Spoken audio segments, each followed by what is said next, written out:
All right, learning the macro balance plate is going to be the key to you hitting your targets, as well as keeping your energy up, stopping cravings, feeling more full, no more energy crashes at noontime or after your lunchtime, no more cravings and feeling like bingy at night.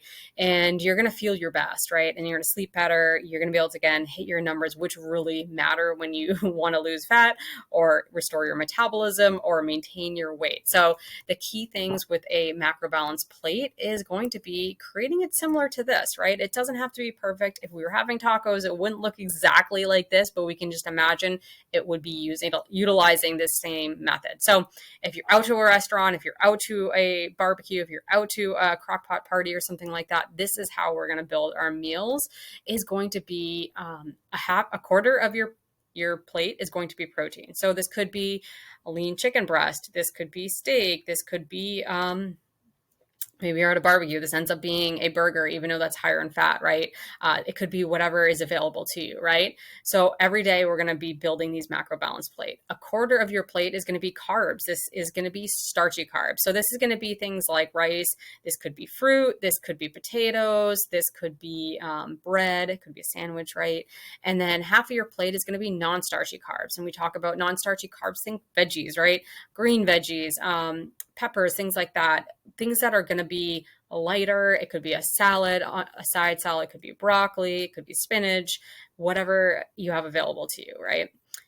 If you're at like what I always think is like, even if I'm at like a holiday party or some sort of get together, there's usually some sort of veggie platter. So then that's my non-starchy veggies is grabbing those and I'm putting those on my plate along with other things, right?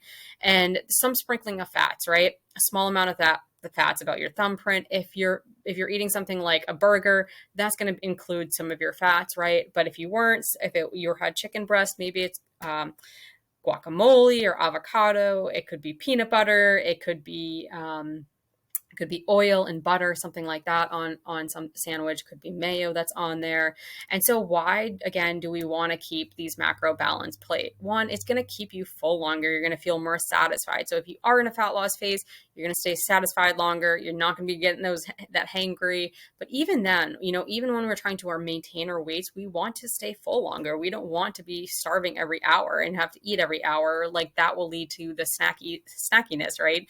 Grabbing the pretzels, grabbing the Pringles, whatever's available to us. It's well-rounded, right? We getting a different variety of food, which is good. That's going to give for health-wise. That gives our micronutrients, which are vitamin and minerals.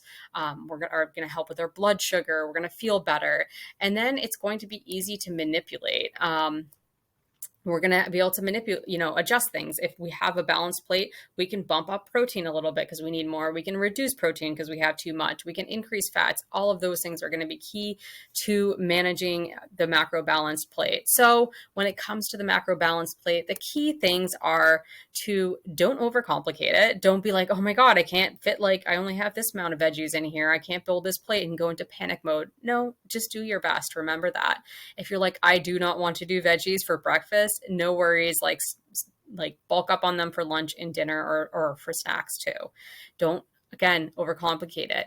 Create simple meals, create simplicity. That's going to be key. It doesn't have to be separated. If you're having a wrap or a sandwich or something like that, that's totally normal. We don't need to separate it out on our plates.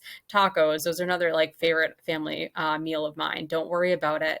Not every meal will look like this, right? Not every meal is going to look perfect. It doesn't need to be. These are most of the time meals that we're trying to create, especially when you're new to macro tracking. Try new things, right? Try some different things. Like you're like, well, I don't know what to do for veggies. I don't really know what I like. Try something different, right? Add some butter to it. Add some cheese to it. Keep it interesting. Don't overcomplicate it. That's going to be the key to managing it. And here's just a few random, not so beautiful pictures of some meals that I had made. Here we can see there is egg, and underneath there's also there is chicken sausage in there. That's going to be a protein and fat because the fat's coming from the egg. There's also some fats coming from avocado. You can see there's a whole lot of green in there, and that is going to be zucchini, and there's going to be some lettuce in there. And for flavor, I love barbecue sauce. I'm weird. I like the sugar-free barbecue sauce. That gives me some flavor. I threw on some everything but the bagel seasoning. That bulks it up. Super good and yummy. So the next picture, you can see the balanced plate. I have spinach. I have mushrooms in there, and I have egg whites, right? That's my proteins, the egg whites. The spinach and other things are the veggies. And then for the fats, I have avocado. For the carbs, I have 2 slices of bread. Perfect, right? It doesn't, again, needs to look perfect, doesn't need to all be combined. Here on the top right, this one's a little bit more of like what we typically see for the actual balanced plate. This is going to be, I have rotisserie chicken with some teriyaki sauce on there for flavor. Again, all about the flavor. You got to have some. That's why I got ketchup, I got seasonings, I got barbecue sauce, and I have teriyaki in my meals. The other thing I'm going to have is zucchini here. I have avocado on the side for my fats because rotisserie chicken has some fat in it, but I picked the white meat, the breast meat, so it doesn't have a ton of fat. And then white rice. This was a microwavable one, super simple again. And this is going to be the macro balanced plate. So again, keep it simple. Ask, if you're just like questioning everything, know that it's like, it doesn't have to be perfect. You're going to figure it out along the way to what things that you do like, how to keep it flavorful. Again, flavor is important to this key piece because we want to provide a little bit of joy when we're eating. It doesn't need to be bland. Boiled chicken, broccoli, and brown rice. That will never stick long term. So hopefully this helps.